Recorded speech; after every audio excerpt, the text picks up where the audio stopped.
A weekend full of madness, and we are down to 16. Topo, how would you sum up this last 4 days of basketball? First word that comes to mind is chalk. The favorites going deeper than we've ever seen this number of favorites. Great weekend for NC State. The Wolfpack shined this week. We're still alive, baby. But we're talking about favorites, and we're talking about these top seeds. Yeah, it's the first time since 2019 that all number one seeds have made it to the second weekend. Crazy stat, but it shows you how many upsets there have been. And I'd argue that even though we didn't get as many Cinderellas, we don't have any St. Peters this year, we don't have any necessarily, I would say Loyola Chicago, but you could argue that NC State's just like Loyola Chicago. Yes. There's less 1, 2, 3, 4 seeds that are already eliminated, and it sets up for one hell of a Sweet 16. We're going to get into all the locks from the first games on Thursday and Friday, give you a little deeper dive into our Final Four, show you how it's gone so far. But overall, looking good. 2-2 on the maxes from last pod. So we didn't make any money, but we didn't lose any. Still 17-6 in the month of March. We're feeling good going into the second weekend. We're feeling really good, and we're feeling even better about these locks and these maxes that were given out this week in comparison to last week. You know, we were kind of all over the place, to be honest, with our maxes last week. I think this week we're feeling better, and we're settling into the tournament. Well, here's the thing. We got to watch all the madness. We got to see how these teams are going to perform in the NCAA tournament, so now we can just bet on them. And, yeah, it's going to be a show full of some locks. So be sure to catch us on YouTube if you're listening on Spotify. We have our video, and it did well. We got over 100 views. First time Quick Locks podcast is at over 100 views. So we appreciate all you guys for listening. Go ahead and like and subscribe the video. Much, much appreciated. We only have 2 more left for March, so we want to make sure that we can get all of not only the views but also all of the money that we can make, because it has been one hell of a college basketball run this season. Topo, before we get into the Sweet 16 plays, I have to give you some shit. Come on, There's I deserve it. one Final Four team out of our eight picks, I guess, that is not remaining, and that is the Auburn Tigers. What happened to your Final Four team of destiny from the SEC? Here's what happened. I said it at the end of last pod. Say some shit that makes your friend's jaws drop on the floor. Try to do your best to predict things. I did my best with this one. I love the Auburn front court. I love Janai Broome. Chad Baker-Mazara gives an elbow to Yale in, what was it, like the 3rd minute? Yeah. And just screws his team over. I have no sympathy for a guy like that. I'm not going to lie. So we move on. Not a great week for the SEC, obviously. I'll be the first to say that. Not a good week. Mm-hmm. But let's see if Bama and Tennessee can maybe get some momentum back for the conference. But yeah, Auburn really screwed me over, and Bruce Pearl let me down too. Yeah, well, we're going to give you a chance to pick another Final Four team. Okay. Let's get right into those Sweet 16 matchups. Starting in the East, we have the defending champs, UConn, in a rematch of the national title from last year against San Diego State. How are we feeling right off the bat? Because Brian Dutcher, San Diego State coach, is calling this the UConn Invitational, since they're playing in Boston, just 90 minutes down the road from UConn's campus. Didn't hear that quote. That's hilarious. He said it last night. And I like Dutcher. I think Dutcher's a good guy. Dutcher he's had the same philosophy about how to win basketball games and how to win in this tournament for his whole career. And wow, has it been a very, very successful formula for this team and this program. Do I see them winning? No, nobody's going to look at UConn and see I see them losing. But I absolutely see a spot here to fade the public, in a spot where not a single person is giving respect to anybody simply because they're playing UConn. I would like to focus on the Aztecs for a second, because Jaden Ledee is probably the best not talked about player in the country. Roughly 21 points a game. I think he had about 25 against UAB. I could see him taking over. Really? I could. Well, I don't think they're going to win. But I think this is a tighter game than people think. I completely disagree. I'm going to go ahead and start off the show with a max play. Give me UConn minus 10.5. Lock it up. Huskies 8-0 against the spread in the NCAA tournament the last 2 years. They have not only have they blown teams out, they've covered every single game since the start of the tournament last year. Dan Hurley, he has this whole thing figured out. If you're a UConn Huskies bettor, you are rich, and we are going to continue to ride that wave. Let me remind you, UConn beat San Diego State by 17 in the national championship. They blew them out of the water in on the biggest stage. Now I'd argue this is a better UConn team and a worse San Diego State team. Definitely a better Huskies team. That's the main thing I'll point out. So go ahead and lock it up. UConn minus 10.5. I'm not scared of the double-digit number because I said double-digit favorites, 14-3 so far this tournament. Give me the Huskies. I'm gonna be honestly opposed in this one. We're gonna go against each other in this one. I really think it's too many points. I just love Jaden Ledee, and I love these guards, and I love how many big games they've played in, and I love how they stay composed in the final 5 minutes of games. If this is within 10 points in the last 5 minutes, I see them doing enough to cover. Okay. I don't see them winning at all. Okay, I agree. I get the love with the Huskies. I get the love with Donovan Clingan. His passing has been unbelievable the past 2 weeks. He's got NBA scouts drooling. Oh, my gosh. Eight blocked shots against Northwestern. Unreal. This guy's just a freak down low. Let's go to that bottom game in the East region. Iowa State versus Illinois. We had the Big 12 champ versus the Big 10 champ. I'm going to, like we do on Quick Locks, we like to educate a little bit. This is my type of matchup because we got two head coaches here who made their name in mid-majors. We got Brad Underwood, Stephen F. Austin. We got TJ Otzelberger, South Dakota State, now taking their big programs to the Sweet 16 and looking for a Final Four run. This is what it's all about, honestly. I love this Cyclone team. We've talked about them so much. I can't believe they didn't have to play Drake. I dodged that bullet. But, I mean, I've been saying it all year. Shout out my guy, Taman Lipsey. The best decision maker in the country alongside Jamal Shed. He does everything you want your point guard to do. They have not had a lot from Milan Momcilovic, or Momlichovic. Not exactly sure to pronounce. Milan's his first name. Okay. Haven't had a ton from him. Need a little bit more to get past Illinois. Sure. Iowa State is a 1.5-point favorite right now. That line's gone down from 2.5. When I was in Charlotte, I had to get my bets in with all the promos. So my two bets right off the bat. I'll get to the second one later. My first one was Iowa State minus 2.5. I should have waited. Now it's 1.5. You can get the Cyclones as a slight favorite. And the reason why I'm not even scared that I have them at 2.5, this isn't a max play. This is just a lean because I love the Cyclones and I have all year. Quick Locks has loved the Cyclones all year. Shout out Topo. Exactly, you put us onto them. Why would we stray away right now when they're playing their best ball?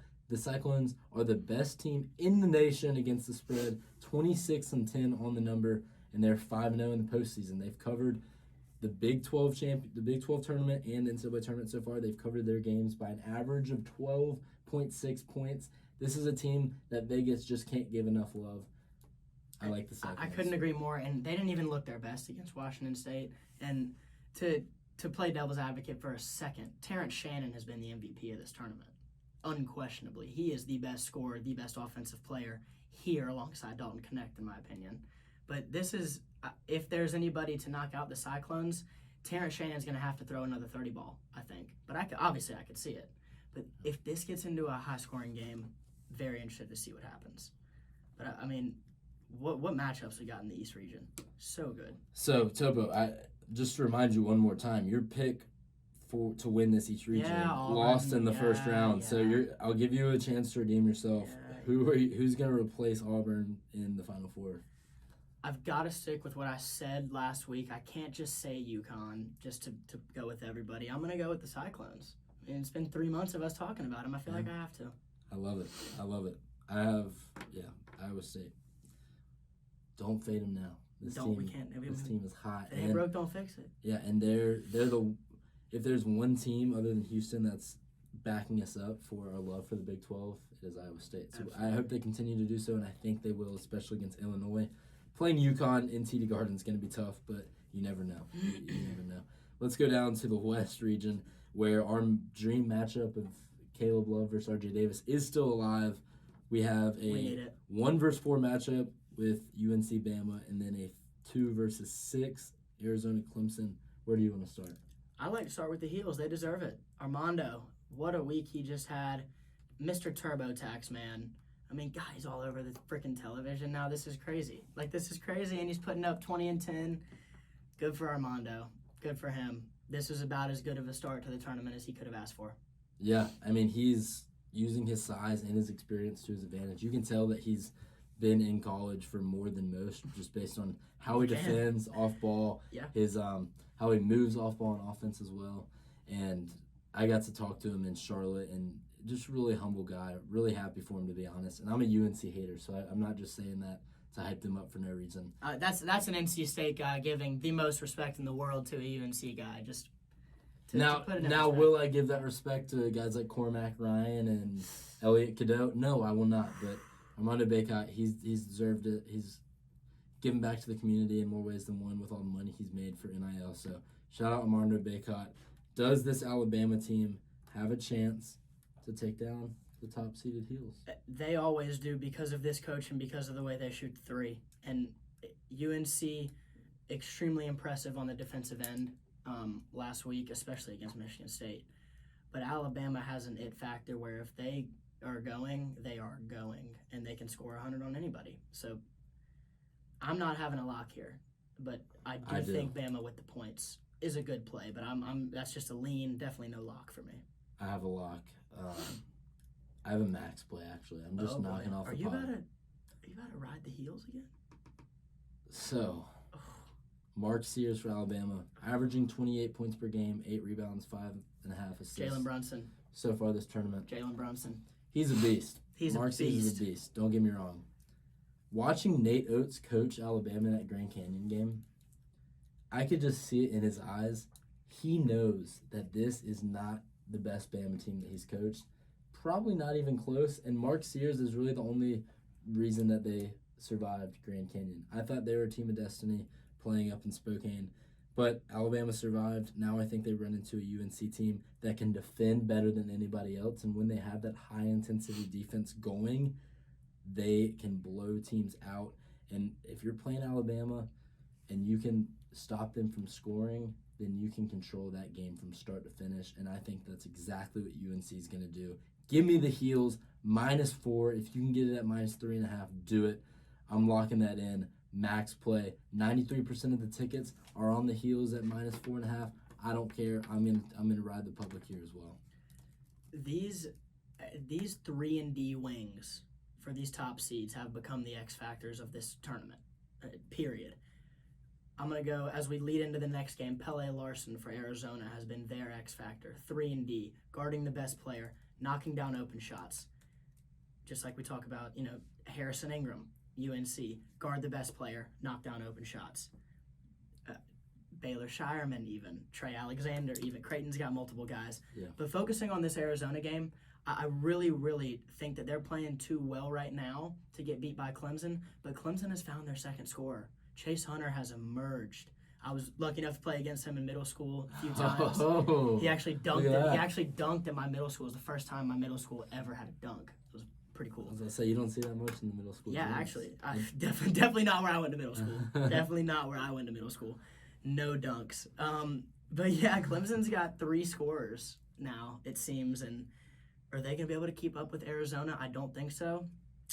I just want this Arizona-UNC matchup so bad. I do too. And so badly. Yeah, we just hyped up Clemson in the conference tourneys pod if you watched that, and then we absolutely just we just didn't talk about them because we didn't talk about them last week. So we screwed up there. Even though I'm upset that we did that, I still think Arizona's a good enough team to handle Clemson, and I think that this little run that the Tigers have is going to end in Los Angeles. And I'm seeing the 1-2 UNC Arizona matchup that we've all been hoping for. And one thing I'll say, just to foreshadow if that does happen, UNC is getting absolutely screwed over by this location. As the 1 seed, they have to go all the way to Los Angeles to play this game.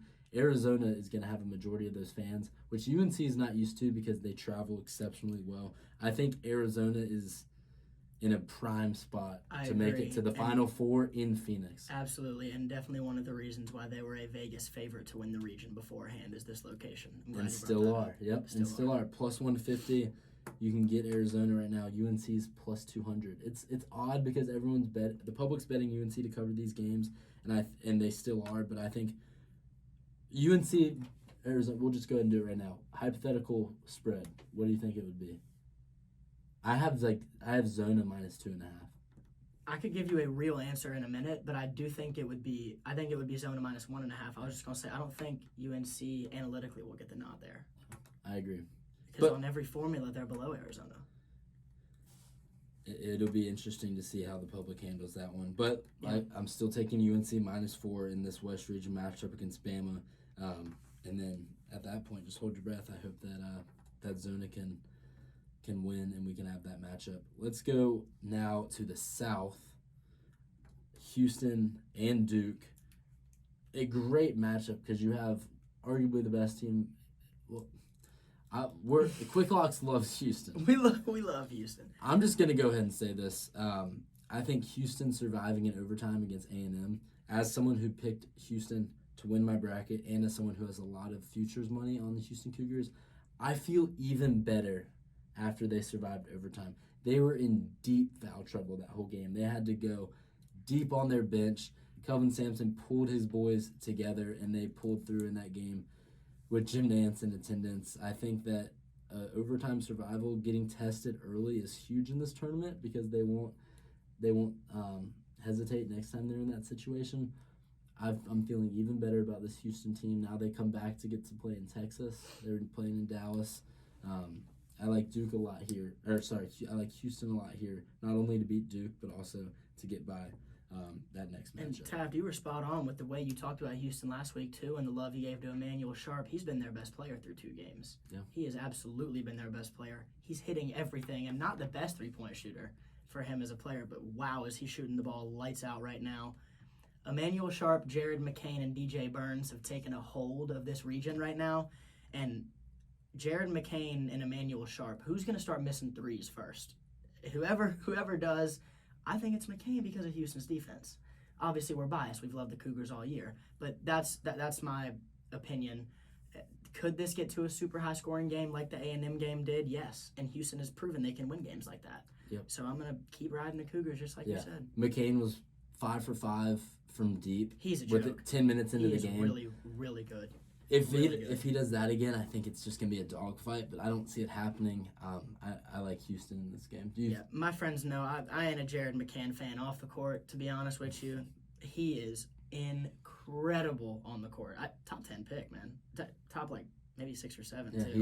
He's your classic Duke one and done guy. Yeah. And he's playing well in March. Are we still going to go with Houston to win that game? I'm still going with Houston. Team? I'm still Houston in my Final Four. I'm still Jamal Shed cutting down the nets. All right. There's another North Carolina team. All 3 teams from the Triangle. We've already talked about UNC. We've already talked about Duke. How about the NC State Wolfpack? 11 seed, but they're playing like a 6 seed. They have won 7 games in the postseason now in 11 days. Now they're going to get a 6-day rest. Will that help them? I don't know, but who cares? They are on a Cinderella run, and it seems like they're the team of destiny. I think Morcell and O'Connell have really made the difference for this lineup too. Of course you love Burns and Horn, the DJ squared, but it's the role players for this team that have taken them past the last couple rounds, I think, and it's easy to focus on DJ Burns. How can you not love him and the whole story? But these role players have really, really stepped up. Can I be honest with my pick for this? Before you keep going. Before you hit us with the honesty, because I don't know what way you're going. We don't exchange notes before this podcast, so it can be raw emotion.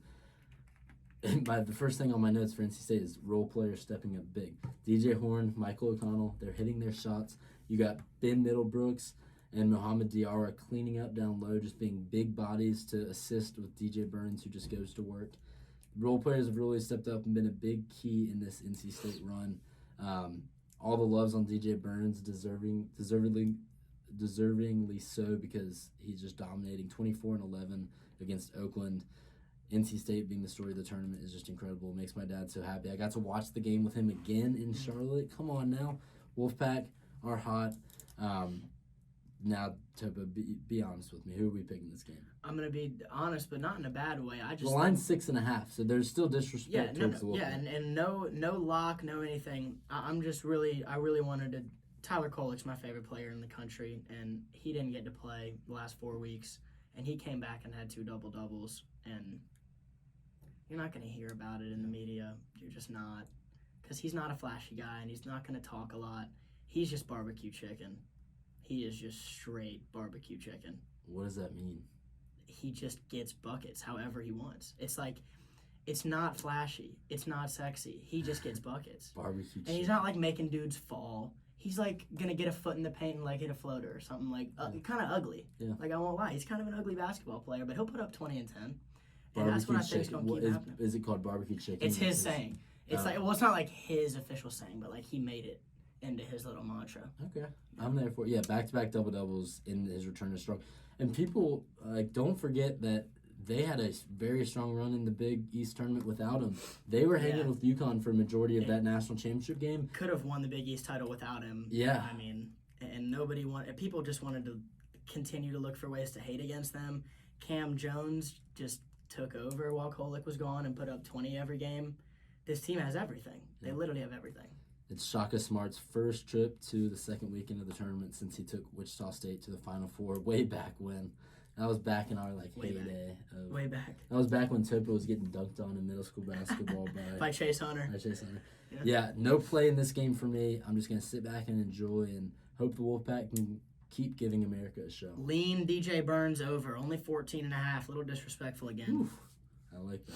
Let's go down to the final region. We have Purdue, Gonzaga, Creighton, and Tennessee. Pretty much chalk in this region because we had Gonzaga getting. This is so fun. This region was so fun. Yeah. So let's start with the Purdue game. Do we think that Matt Painter can get his boys to the Final Four? So it's the thing for Purdue for me the whole year was about their guards.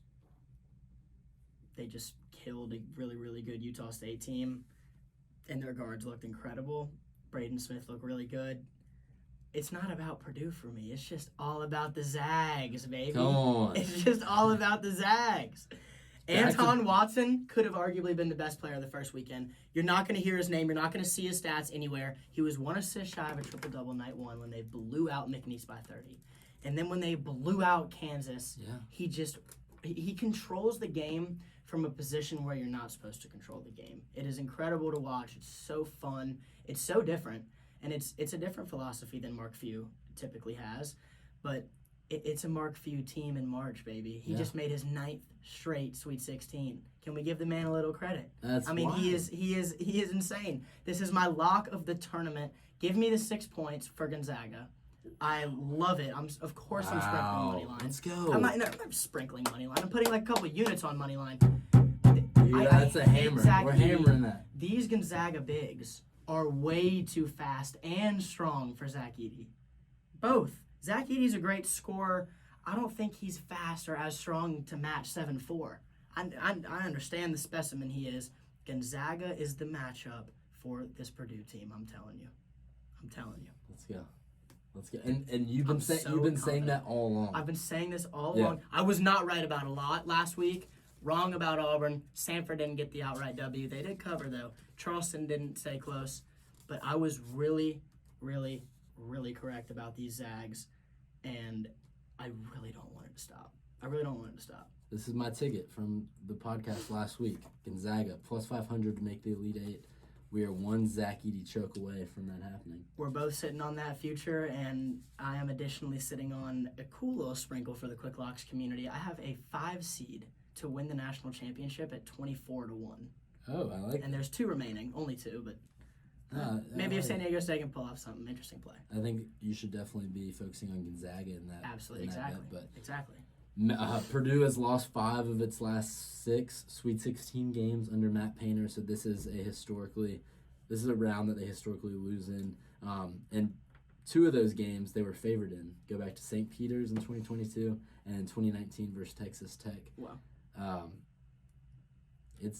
And just to hate on the Big Ten, any chance I can get. Yeah. The Big Ten hasn't had a team make it to the Final Four since 2019. Yeah, 5 years. Michigan State. Yep. Of course it was Izzo, the one that could do it. Of course. They've had 32 teams reach the tournament the last 4 years, and none have made it to the Final Four, and I don't think that this Purdue team will either. I think, like you said, they might be running into a brick wall with Gonzaga. Let's ride.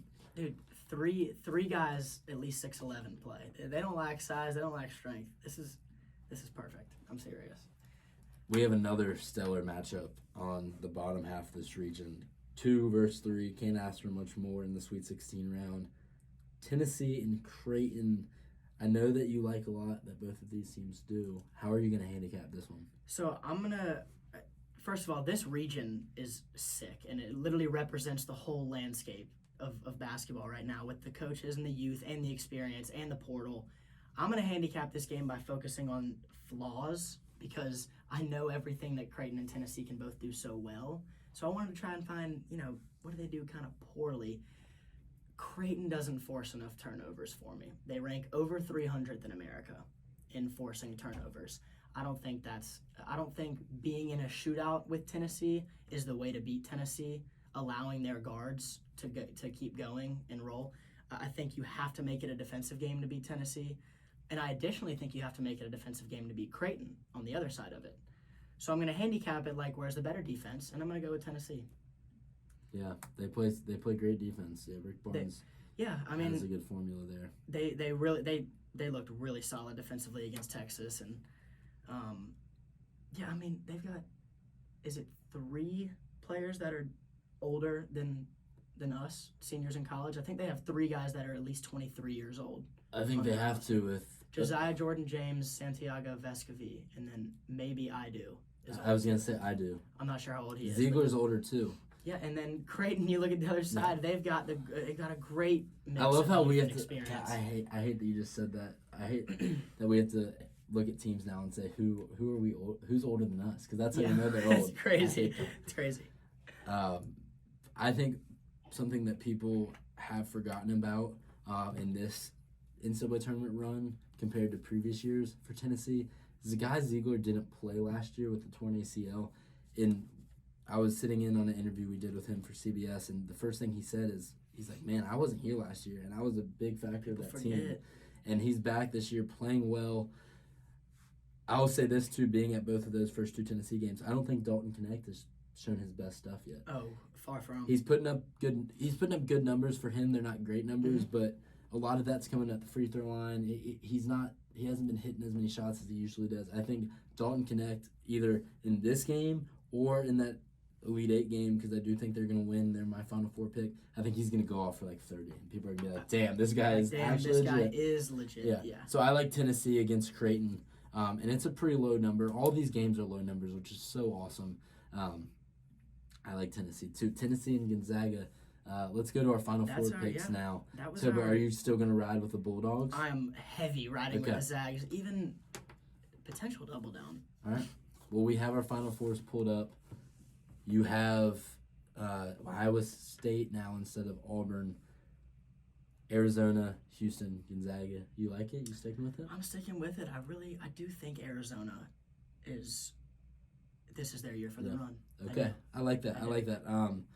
I really like the left side of your Final Four. If there's one, I'm sticking with mine because you got to ride it. If you have all 4 teams still alive in the second weekend, that never happens to me. So I'm still going to ride UConn, UNC, Houston, Tennessee. If there's one though that I'm a little scared by, it's Arizona playing in LA against UNC. I think that you might be right with the Wildcats in the Final Four, and then that would set up for a UConn road game, having to play in Phoenix. We have so much great basketball. So many storylines too. It's awesome. Every game is a new storyline. It is a absolutely great tournament. Let's go ahead and recap our maxes real quick. Topo, give us yours. I've given a couple, and I'm also going to give an extra player prop. Lock of the freaking tournament, Gonzaga +6, all over it. Believe it's, line depends on the book. Take money line too. I'm on San Diego State with the points. I think it's way too many for how good of a player Jaden Ledee is and how good of a defense this team has. And the player prop, I'm going back to the South region with the Houston Cougars. I'm going to go for the guy who hasn't had his best game yet, Juwan Roberts. Player prop is sitting only at over 8.5 points. Okay. Way too low for how good he is. I think this team feeds it inside against Filipowski. Juwan Roberts over 8.5, playing heavy. But the heaviest one is, of course, the Gonzaga Bulldogs. I love it. We have a lock fight, first lock fight of March, which you don't love when you're 17-6 because that means you're doing something right. I'm taking UConn -10.5. I love your Gonzaga pick, but I'm going to give you that max play to yourself. My other 2 max plays, I'm going to do Iowa State -1.5 since I can't believe that we can get it that low, as well as UNC -4 those are the max plays. Those are the locks, and what a week of college basketball we have ahead. Let's do it. Let's But do just sit back and enjoy. Even better games coming up. Thank you guys for listening and watching on YouTube. We're going to be back next week for a Final Four preview. Hopefully our March locks are going to be in the 20s by that point. You never know. Absolutely pumped. Go Zags. Ho, ho! Go Zags. Yeah, go Bulldogs. Love the Cyclones. Hey, if we can get UNC Arizona. If we can get UNC Arizona. We're going to be happy campers regardless next week. All right, we'll catch you guys next time. Hope you enjoyed. See you soon.